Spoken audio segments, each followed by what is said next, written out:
গুরুদেব থাকলে জীবনে অসম্ভব পরিণত হয় সম্ভবে, অবাস্তব রূপায়িত হয় বাস্তবে। শুনতে হয়তো লাগতে পারে গল্পের মতন, কিন্তু এ হলো গুরুদেব শ্রী শ্রী রবিশঙ্করজির মার্গদর্শন এক নিতান্ত সাধারণ ভক্তকে। গল্পের নাম একটি প্রশ্ন। 2022-এর 15ই আগস্ট আমি আশ্রমে ছিলাম। আগের দিন কোর্স শেষ হয়, কিন্তু আমরা আগের থেকেই ঠিক করে রেখেছিলাম কোর্সের পরেও একটা দিন বেশি থাকবো আশ্রমে। পরে শুনলাম গুরুদেব 15ই আগস্ট অন্য মহানগরীতে অন্য কর্মসূচিতে চলে যাচ্ছেন। এটা জেনে আমাদের সকলেরই খুব মন খারাপ হয়ে যায়। যদিও পূর্ব নির্ধারিতভাবে আমাদের সকলের টিকিট কাটা ছিল 16ই আগস্ট।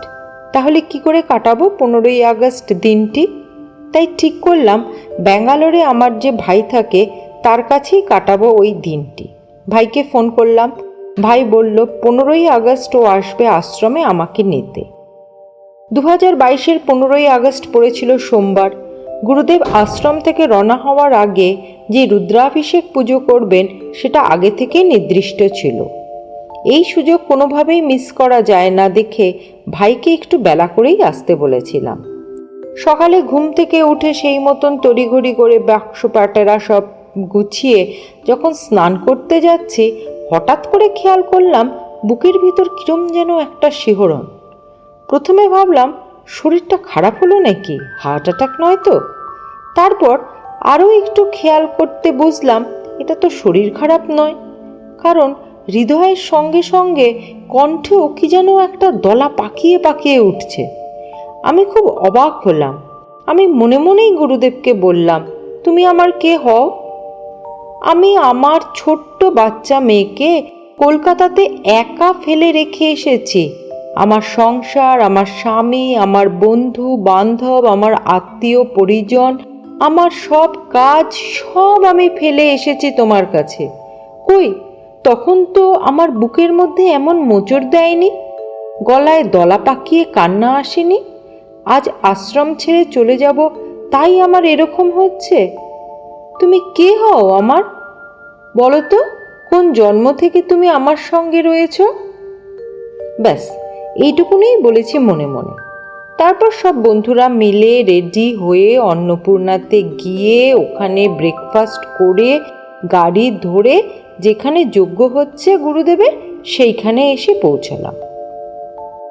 ওখানেই রুদ্রাভিষেক হচ্ছিল এবং ছিল উপচে পড়া ভিড়। এরই মধ্যে অনেকটা এগিয়ে গিয়ে একটু জায়গা পেয়ে সেখানে বসলাম। তখন সেখানে চলছিল মহাদেবের স্তুতি গান। গানটা শুনে চোখের জল গাল বেয়ে নেমে আসছিল, আর আমি চোখ বন্ধ করে কেঁদেই চলছিলাম। তখনও গুরুজি তার স্থান গ্রহণ করেননি। যেইমাত্র গুরুজি এলেন এক অদ্ভুত ঘটনা ঘটল। সবাই যখন গুরুজিকে দেখতে তৎপর, তখন আশ্চর্য এক ঘটনা ঘটে গেল আমার সঙ্গে। আমি অনুভব করলাম আমার চোখের পাতা ভারী হয়ে আসছে। আমি কিছুতেই চোখের পাতা খুলে রাখতে পারছি না। চোখটা ভীষণভাবে বন্ধ হয়ে যাচ্ছে। অবাক ব্যাপার, তখন সকাল 10টা। অন্যদিন ওই সময় আমি ব্যস্ত থাকি আমার কাজে, ঘুমের তো কোনো প্রশ্নই আসে না, কিন্তু আজ কিছুতেই চোখ খোলা রাখতে পারছি না। একটা সময় তো চোখটা জ্বালা করতে শুরু করে দিল। বাধ্য হলাম চোখটাকে বন্ধ করতে।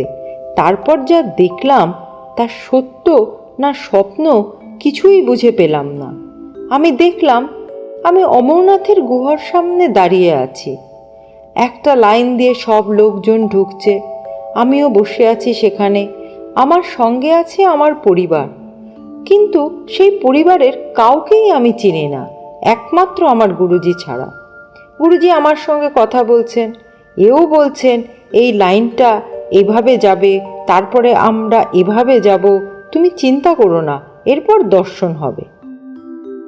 এর কিছুক্ষণ পরে আমি চোখটা খুললাম। তখন গুরুজি রুদ্রাভিষেক পূজা করছেন। বিশ্বাস করুন, অমরনাথ যাবার কথা আমি কোনোদিন কোনো মুহূর্তে ভাবিনি। বারবার কেদারের কথা ভেবেছি, কারণ কেদারনাথ তো 12টি জ্যোতির্লিঙ্গের মধ্যে পড়ে। আমি কিছুতেই বুঝতে পারছি না আমি কি দেখলাম। পুজো শেষে আমার মধ্যে একটা অস্থিরতা আমি বেশ উপলব্ধি করতে পারলাম। এরকম একটা পরিস্থিতিতে ফোন এলো আমার ভাইয়ের। সে চলে এসছে আমাকে নিতে। আমি দৌড়ে দৌড়ে যাচ্ছি। এমন সময় পথে দেখা হলো স্বামী শ্রদ্ধানন্দজির সঙ্গে।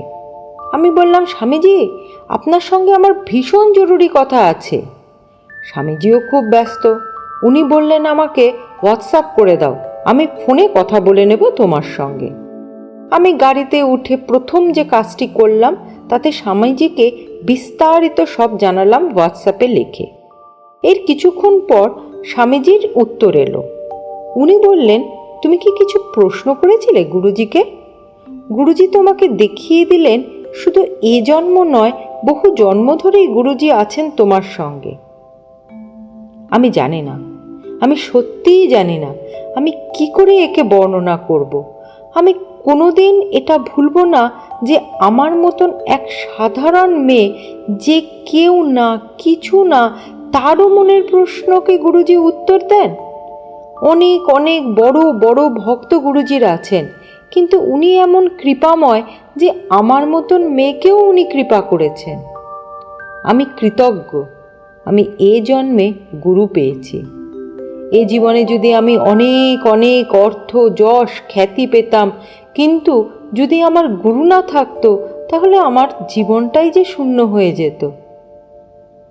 সত্যিই আমি কৃতজ্ঞ। জয় গুরুদেব।